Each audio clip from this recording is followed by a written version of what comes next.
Aiwa, makadi mhuri yeZimbabwe kusangana zvakare kwatiri kuita pano paZim News Live YTS. Pano patinokupai maupdates ezvese zviri kuitika, pano patinokupai latest news nhau dzemandorokwati dzezvese zviri kuitika munyika yedu, nyika yeZimbabwe. Saka naiti first time yakuona mavideos edu aya, ndikukurudzira kuti panguva ino ubva watongosubscribe to this channel wanchete nekulike kana wakagara ukazviita wapedza masports nekutena on the bell icon kuti urambe uchiona maupdates atinokupai pano paZim News Live YTS.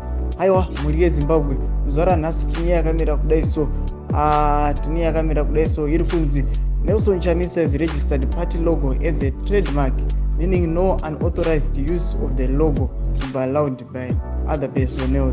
Aiwa, mhuri yeZimbabwe sezvamagara muchiziva kuti mazuva akapfuura nepanguva ino kuti nhau yefesi yaChamisa kushandiswa kwairi kuitwa naChabangu nevanhu veZANU-PF akusipokufarira, ari kuklema fesi yake kuti aiwa fesi yangu ingashandisiwe nemamwe mapati.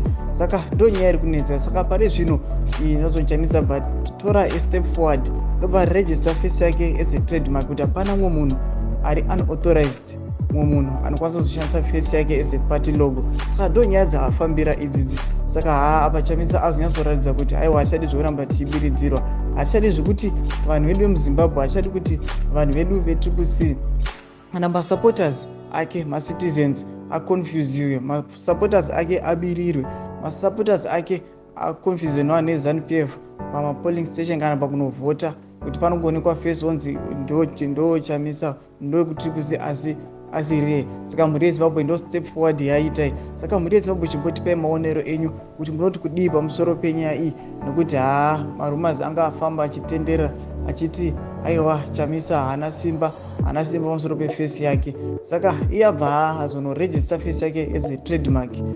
Paizvino azopedza masports manje. Saka regai tikonza kuti mimi mune muono upi, muno kufunga kupi, mumbotipakurirawo, mumbotiudzawo kuti from your end munozviona sei kuti mutungamiriri President Nelson Chamisa vaita fesi yavo as a trademark. Saka ndinokuyeuchidzai mhuri yeZimbabwe tanga vasati wasubscribe this channel ndomukana unobva wasubscribe wanchete nekulike wanchete nekutina on the bell icon kuti murambe muchiona maupdates atinokupai pano paZim News Live YTS. Wane zuva rakanaka mhuri yeZimbabwe, tosangana vhidhiyo redu rinotevera.